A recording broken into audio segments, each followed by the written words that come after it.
I just want to thank you again, Dan, for showing up. I know today is actually a quite an exciting day, and you can share the reason why if you want, if you choose to. Absolutely. Um, but before we get to that, I want to ask you when people ask you what is it that you do, right? Whether they ask for your elevator pitch or how do you keep busy or what's your profession or how do you answer that question? Because you're a man of many talents. Uh, Great to be here. I'm really excited. So what do? I mean, I help people and businesses bring their best stories to light. Mm. So I've got a company called Stories for Good that I started about a year and a half ago after about 32 years in the corporate world. I'm a writer by nature. Writing is the foundation of everything that I do. And I always consider it such a privilege that I get to be creative for my career. So I work with solopreneurs, I work with small and mid-sized and large companies, and I help them find their story, refine their story, bring it to life, and then help bring a storytelling culture into businesses of all sizes. I love that idea of culture and bringing that narrative because from my perspective as a coach, the folks who know how to own their own story and share that story with the world are more effective at leading, at managing, at selling, at marketing. So retaining employees, right, attracting employees. So that concept of having a storytelling culture, I love that idea. I think that's everyone can benefit from that. You need to connect with your people, Yeah. right? Ultimately, and where we've gone now as a society in this sort of remote culture world, right? Where you have leaders who maybe haven't even met some of their people in person, Hmm. right? Storytelling is a really powerful way to connect with your people, to bring humanity into your own world, right? As a leader, as a manager. And so storytelling is more important now than ever. And here's a fun fact. People retain 60 to 70% more when they hear information as a story. Love I it. mean, and this goes back to the most ancient of times, Yeah. right? Before we had the written word, a tablet, or anything, things passed down from generation to generation by stories, right? That was always done. Stories, music, these sort of things were how we connected with each other as a society, and bringing that into the business world, it's got a great impact. Yeah. It reminds me when I was in my former life as an HR corporate trainer. So essentially I was training on software to audiences of various sizes, small groups typically in a classroom inside of in a corporate setting. And if I just went through the sort of the dry technical instructions, I could tell that people were not getting it. As soon as I learned to make it more engaging and give an example, like a real life scenario where this piece of software would be used, or how it actually helped somebody improve their, accelerated their, delivery of a task or completion of a project or some silly funny scenario, people's eyes and ears perked up, and then they started really engaging with more thoughtful and deeper questions. So I had to realize very quickly, in order for me to be a more effective trainer, no longer a trainer, now a coach, but I still use the concept of if I'm a more effective storyteller, people are going to listen, people are going to retain information, people are going to engage with the information and with me. And it's a win-win all around. It is. I mean, storytelling is a bridge to ideas, Mm. and it moves you from the what to the why, right? And that's sort of what I work on with my clients is like, are we ground in feature and function, or are we telling the why? And the storytelling culture part is probably the newest aspect of my business. And it's really been so satisfying. So I've been doing sales trainings for large companies where I work with their sales team to help them move beyond the feature and function, Mm. to start bringing their own personal stories in. One of the things I like to say is I don't create stories, I shape them, I right? love that. People have stories inside of them, but sometimes they're a little fearful about letting them out because there's there's a level of vulnerability when you use storytelling. And tapping into that vulnerability can be scary at times for people, especially in a leadership mode, right? Because stories, again, show vulnerability. And when you're a leader, with CEO or leader of a division, sometimes you don't want to let people into that other side of yourself. But when you do, you connect with people on a much deeper level. And I think I love the concept of shaping their story. Like they still own it. It is theirs to tell.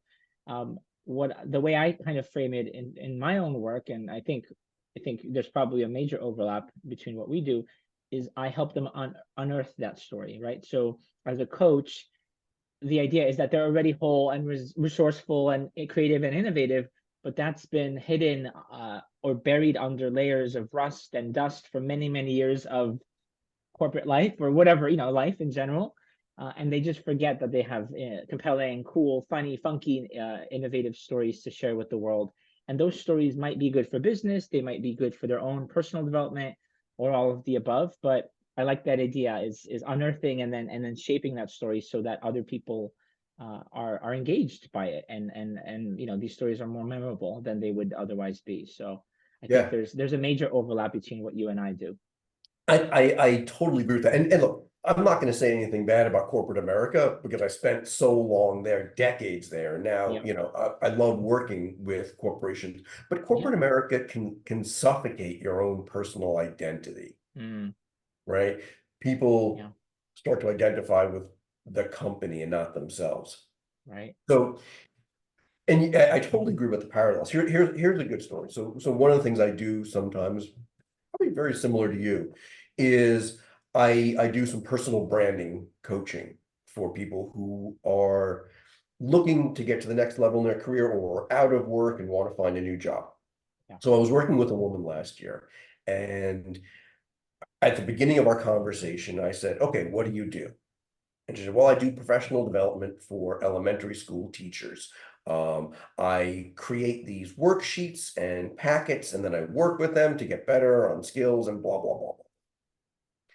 By the time she and I were done working together, I said to her, "What do you do?"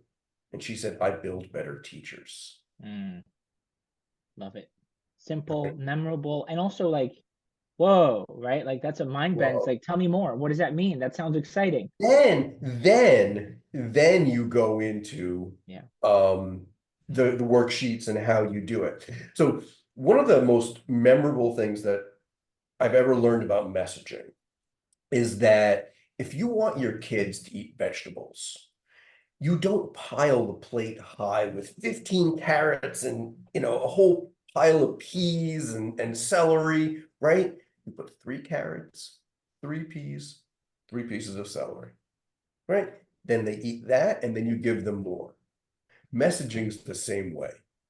If you try and get everything out, right? One of my favorite sayings of all, and I've got a lot of favorite sayings. One of my favorite is the phrase, "We got it all in there," should be said with a great sense of shame. Mm, And that's sometimes the hard part. And that's again where I can help people because they may have that story, but they need help honing it. They yeah. need help making it crisp and memorable and impactful. So it's there. Sometimes I wrote a LinkedIn post about this last year. Are you a Harry Potter fan? Not particularly, but I'm aware. I've seen a couple of the movies back in the Okay. day, but not a mega fan like some of my friends are. Dumbledore had this thing where he had called pensive, where he would actually put his memories into this thing, and then they were in this big bubbling cauldron kind of thing, and he would sort of take them out as he needed them. That's kind of what I do with people and businesses, right? Is I look into their pensive and help them like pull out the stuff and recreate it. It's a lot of fun. Yeah. What I do is a lot of fun. Yeah, and I could tell I connected with you. I think around the time when you were starting your new venture, your sort of solopreneur adventure, and so it's just been exciting to see you, dive in and head first and have a lot of fun with this. But I actually want to look back for a second, right? Speaking of kind of the genesis of your story, so tell me how you got started in the world of communication and that corporate world? What was the genesis?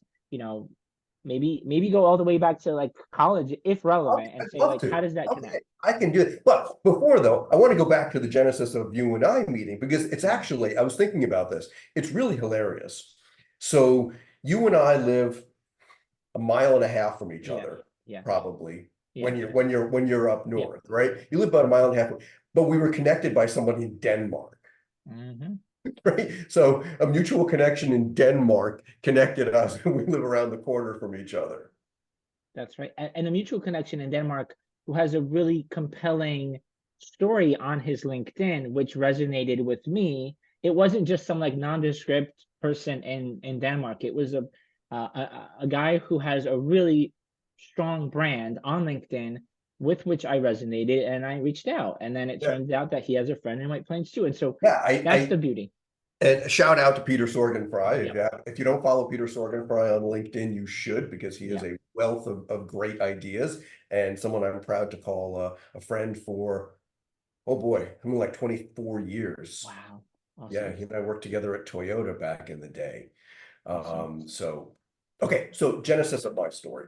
I'm a writer, like I said, I'm a writer, good old English major from Yeah. Brandeis University. I am a huge proponent of the power of liberal arts education. Um, you know, it took me many years, actually, until I got into the education world to Mm, realize how important liberal arts is. It teaches you how to learn. It has provided me with the strength. So when someone says to you, hey, I need you to do this, and it's completely something you've never done before, to have the confidence to say, okay, I'll figure it out, right? Learning how to learn. So English major, I spent my first 10 years working for PR firms here in New York. In the next 10 years, I worked for Toyota, both in New York and in Kentucky. Um, and there I expanded into speech writing and corporate social responsibility and philanthropy communications. Then the next 10 years were in education, working for companies like McGraw-Hill and Cengage. And that was where I really got involved in brand level storytelling. Right? I mean, as I said, the idea of storytelling has been around as long as humans have been around. Cave paintings probably being a really good mhm. example. Um, but people in business didn't call it storytelling probably until the last, I don't know, what do we think, 10 years maybe, right? Yeah, you know, in the early days, you say, oh, yeah, I do storytelling. And the response would be, oh, well, that's cute. Right. So I led rebrands at three education companies, reshaping the narrative, leading content marketing teams to help bring it to life, training people. So all the things that I'm doing now. And after I got reorged out of two jobs in 3 years and was getting close to turning 54 at that point, I said, you know what? I did this for 32 years. That's cool. I'm good now. I'm good now.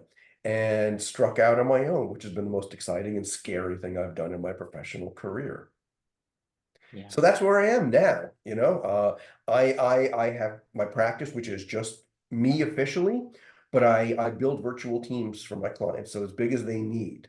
And I can bring in, you know, designers, videographers, web developers, whatever is needed to help build a team for a client, I can do. But I get to keep my hands dirty like a lot. Hmm. You know, when I was in the corporate world, if I was creative maybe 5% of the week, right, Wow. it would be considered a good week.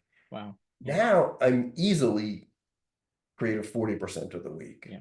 writing stuff, ideating stuff with clients, brainstorming. I feel like I've really reactivated that side of my brain. That's awesome to hear. And listen, as a, now my coaching has expanded beyond just career coaching, but that part of me is really near and dear to me. It's it makes my heart sing when I see people who have found their either found their vocation or changed or pivoted or done something, changed their mindset, whatever it is, however they got to where they are now. um, not necessarily 100% of, happy every single minute of every day, but they are thriving and vibing in their current profession or in their new industry. that is awesome, because there are plenty of people who are not happy and who are miserable and who don't really do anything about it. Right. Right. So yeah, Changes or stagnation, is a powerful force. We all get caught in it. And yeah, that's one of the reasons why when I talk about refreshing, a story, whether you're a solopreneur or an individual, right? So one of the things when I talk to companies, I say, look, there's three reasons you probably need to refresh your story. Reason number one, your story is always changing.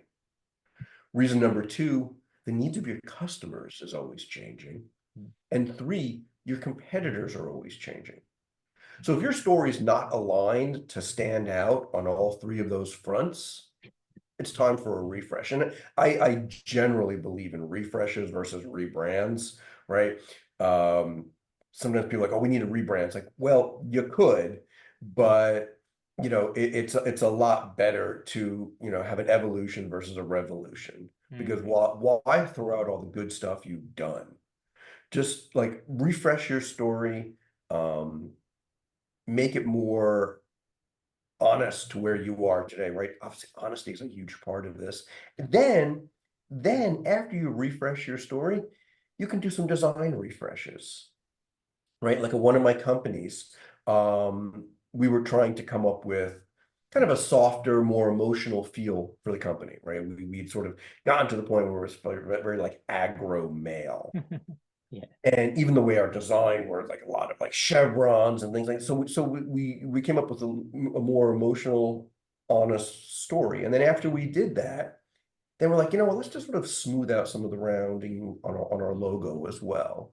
Again, so it still feels like your logo, but just that subtle change. But design always has to come after story, in my not very humble opinion. Sometimes people think that a rebrand is a new logo, right. right? And that is just not it. Yeah, absolutely. Although I'll say if Nike changed their logo, their swoosh, people would be, people would be up at arms probably. But you're absolutely right. It can't just be that superficial, like change the color or make a little minor design shift. There's got to be some purpose behind it, right? So a bigger thing, a bigger meaning. Yeah. Yeah, if you ever want to see a great evolution, Google Delta logo history. It's something when I do presentations, I show it all the time because Awesome.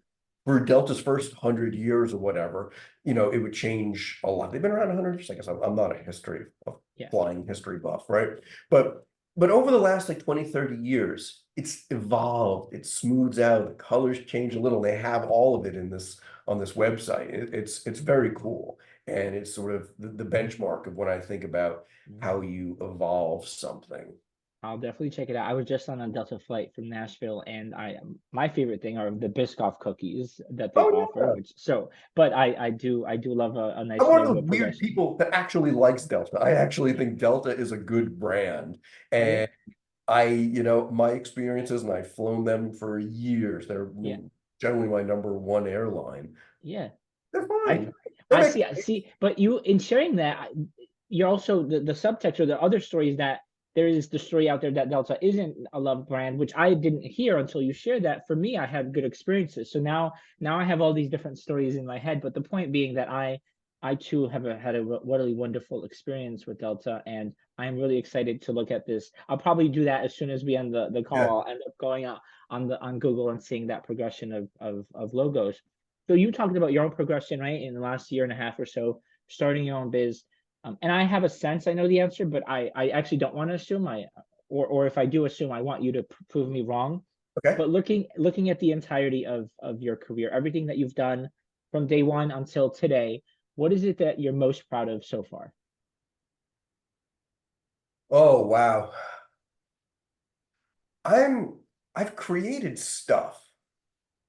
Usually when I say that, I use the non-PG-13 version of that, right? Yeah. But I get to look back, and I've gotten to create things in my career, and I can't think of a much better gift than that, right? And I never got into this for the credit. So my first boss in PR used to say, The only place a good PR person wants to see their name is after the words pay to the order of, Mm. right? I like that role of being in the background, of being the person who helps other people shine. Yeah. Now, this has also been one of the most challenging parts of running your own business. Because when you run your own business, you have to kind of be out front and you have to self-promote. And for me personally, that's been like one of the hardest parts of this Yeah. thing is talking about myself and these sort of things. Because I mean, another good analogy, we've talked about this a little bit before, is, I play softball every weekend or during the spring and summer months, and I'm the catcher, right? I like doing the dirty work behind the plate and helping out the rest of the team. That's just my nature. Yeah. So yeah, pay to the order of.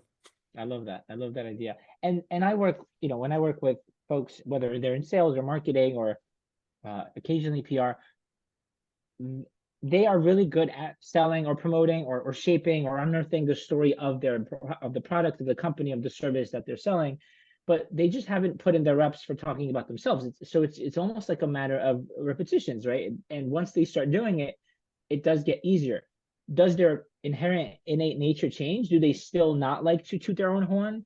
Perhaps, right? There might be people who still don't enjoy that aspect of their jobs, but they get better at it, right? So if that's what they want, that's definitely doable. So in the last year and a half, maybe, have you seen any change, right? Because out of necessity, you kind of have to do more of those reps and Oh putting yeah, yourself oh out there. yeah. I mean, look, I've always built muscle, Hmm. right? When I began my career, the most terrifying, I'm an introvert by nature, right? People tend to get a little surprised by that, but I'm like a pretend extrovert.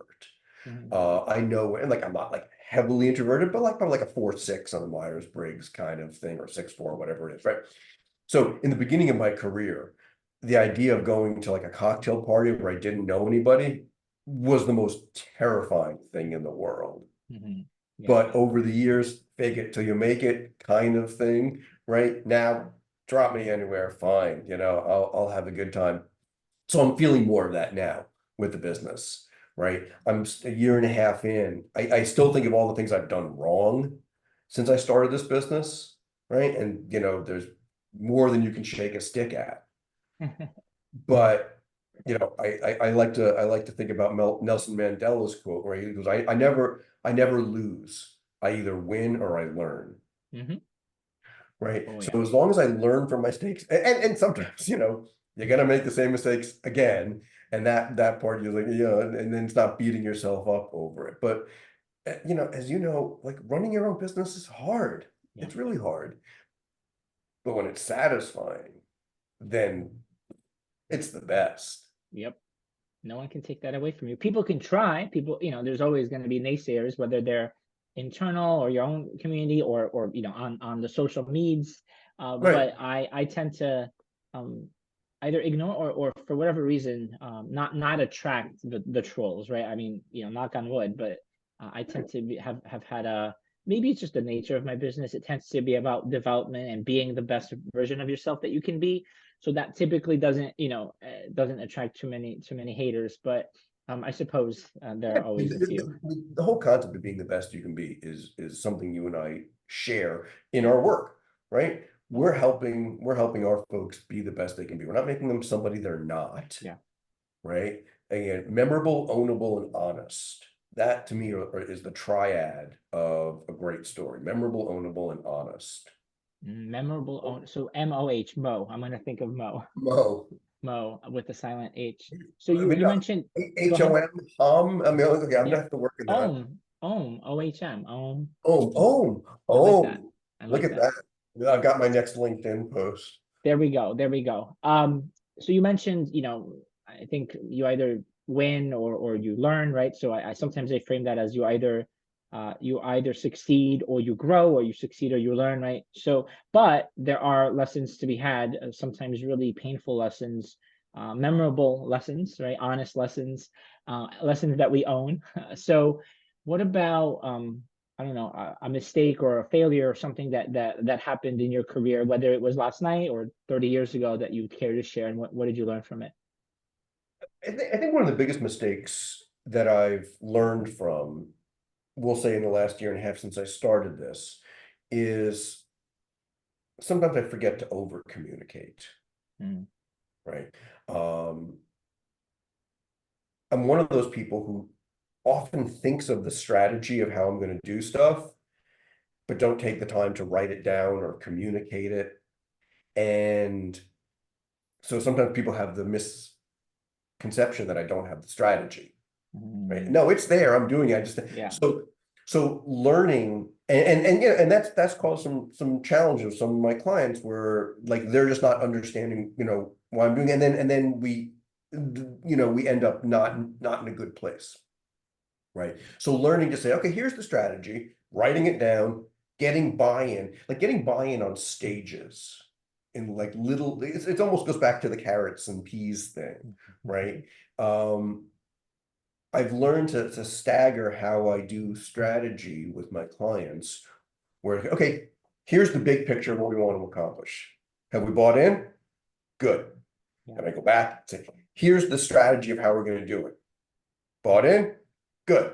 And here's the tactics of how we're going to do it. Bought in? Good. Right. So, and then let's do a checkpoint on all of those. So learning to slow myself down. Sometimes my mind works too quickly and I don't stop and communicate enough, which is ridiculously ironic for someone who's made his career as a communicator. But look, the world is full of ironies. Oh yeah, and So then I'd say that that's probably the biggest lesson I've learned. Over communicate, slow down, make sure you've got buy-in, assume nothing, yeah, and lean into the honest feedback, right? Lean into the hard stuff.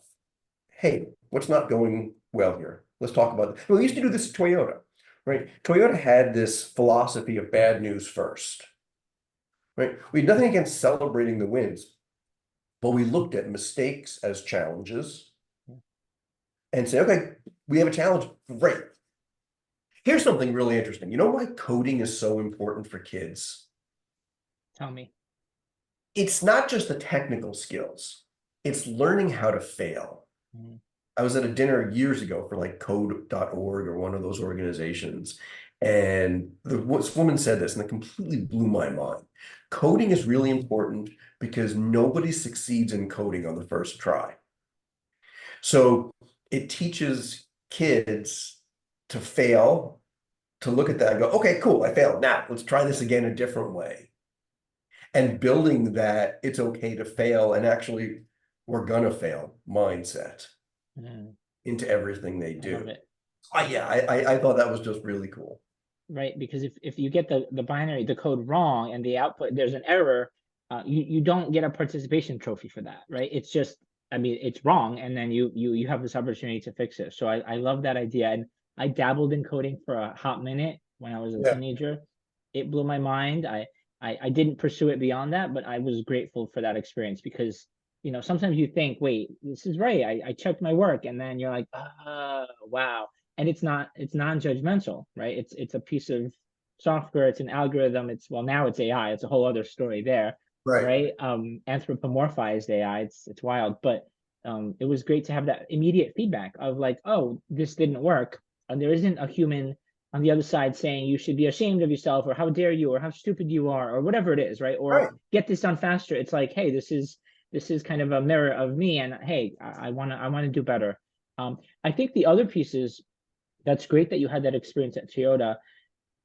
Part of it is if you have a great culture, a leader, a manager who provides feedback in a way that's digestible to you, that's huge. But also, you need to be able to ask for that feedback, right? Um, people are not always great at going to ask for that feedback because they don't. It's uncomfortable, it's awkward, and or it can be for many people, or they've had bad experiences, and so they just don't ask, right? And there are ways to ask for feedback in a way that doesn't cripple you, in a way that actually uplifts you and supports you and makes you better, right? That's the whole point of it. So it's an area that I've done some webinars on it. It's an area that I like to coach on because if you can find a way to harness feedback for your good, you'll be unstoppable. And that's something that a lot of people kind of it stops people because maybe stagnates, to use a word you used earlier, Yeah. their growth because they don't ask for it proactively. Yeah.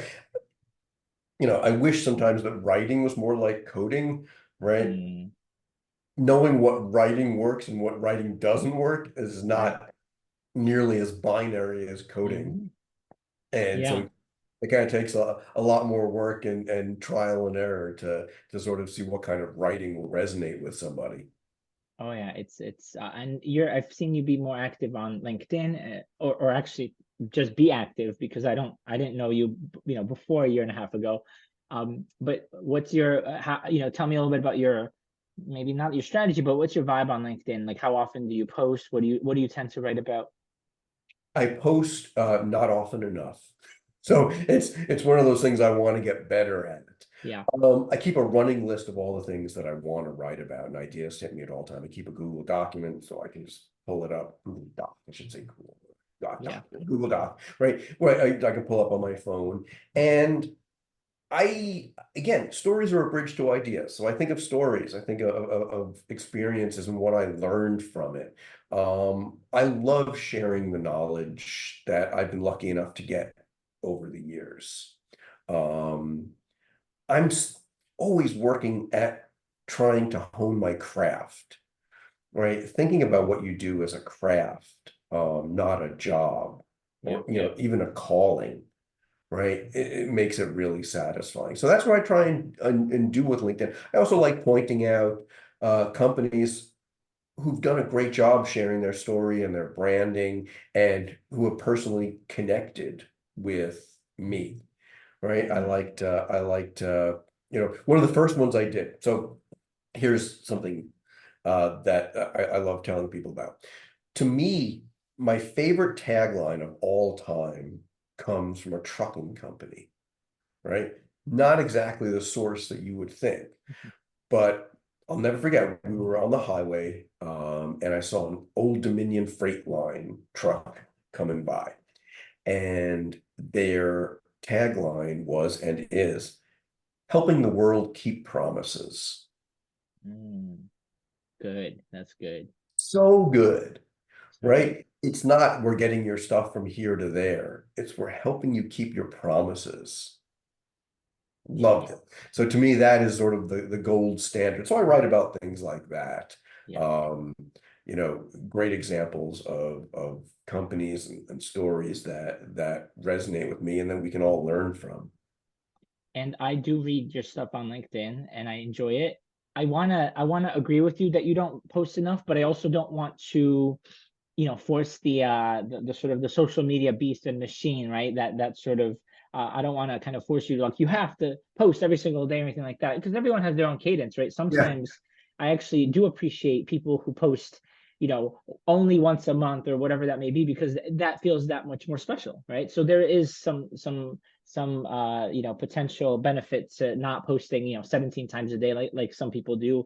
There are pluses and minuses to, right. to everything there. And I'm trying to, I think if I get to a point where I can do 3 posts a week and including Yeah. one video post, right? I found that video posts have been really Yeah. successful. I've got sort of a separate list of like cool video ideas that I've had, and try and keep them to 1 minute or less, because I love we it. all know about attention spans. Oh yeah, right. I think the Drosophila, the fruit fly, right? It's like microseconds or something, like 5 seconds. It's wild. But and it's getting worse, right? With the Instagram, TikTok world, it is, the attention span is just, it's just not what it used to be, right? It used to be 6 seconds and now it's only five. I hear you. But I appreciate you, and I could talk to you for hours and hours, because I happen to, be a lover of marketing and a lover of communication and the written word. So, and you happen to have a lot more stories, I know, just from talking to you offline. You have a lot more stories to share. But how can people learn a little bit more about you, and get in touch with you and kind of learn about your goods, your services? Yeah. So again, love to follow me on LinkedIn, Daniel Seeger. It's one of the few places I use Daniel. My website is thestoriesforgood.com. But reach out, connect. Not about business, but let's connect. I love getting to know people. This has been one of the most fun parts also of being in business for myself is getting to meet people like you, networking, right? It's not something you do when you're in a company, right? You don't dedicate, a couple hours a week to meeting new people because you never know. You just never know. So I just love to meet people and have, introductory meetings with them, and you just never know, where it goes. I can help them, they can help me. So that's, let's start with LinkedIn. Let's connect there. That's amazing. And also, I just realized there's like a rainstorm or something going on here in White Plains. So, and I Yes. didn't have my regular room light up, so I just had my ring light. So now it's just stark, and I feel like I'm in like some sort of horror movie or Halloween movie. So I good. did notice that your room darkened, and I'm looking out my window and seeing the same thing. Yeah, I Oh, want to just You, check. you, There we you go. That's a little bit began more. Yeah, you there we began go. this conversation with something we actually haven't touched on yet, which is you said you got an exciting day for me, right? Hmm. Hopefully this rain will stop because tonight I'm going to see the Rolling Stones Who? for I never heard of them. What? for the No, first it's for the first time in my life, which is that's amazing. I'm a huge concert goer. It Yeah. is, music is kind of what drives me. I've got a big vinyl record collection. It's like early on when Twitter first came out, yeah, you put your little description there, and I was in PR at the time, and my description was PR feeds my music habit. Ooh, I love that. Right. So Yeah, I mean, that's sort of generally what I've been like. I exist just to be able to go see live music and listen to music as much as I can. So yes, the Rolling Stones tonight. oh, that sounds amazing. Have a fantastic time. Hopefully the weather will Hopefully the clear weather up. will clear. The music is one of the original forms of story, right? Singing, the sort of the way we bring tribes together or people together or nations together is through now in this globalized world through the power of music. So that's definitely on brand for the conversation. No doubt. And then you probably knew I was gonna do this, but I was gonna force you to commit at some point in the near future to a run with me, because I think that's what we started our relationship on, is we were going to run together and talk about life. So I think we got to Exactly. Okay, recommit to some point. you have my commitment. It will happen Awesome. in the near Ooh, future. did you hear that? No, it didn't get to my side of White Plains yet. Oh yeah, unless somebody's moving furniture, that was pretty loud. Oh no, now I got it. Now it just hit me here. That's so There funny. we go. Yeah, Interesting. yeah. Now we know how long it takes thunder to travel 2 miles or whatever it is I between our mean, houses. that's wild. Look at that. But that happened as you were committing, as you Yeah, were that's committing to the run. run. Not So today. Not yeah, today. not today, but soon. Appreciate you, Dan. Thank you so much for your energy, your endless stories, and I look forward to seeing you on the trails. David, let's do All it right, soon. take Okay. care. Take care. Bye.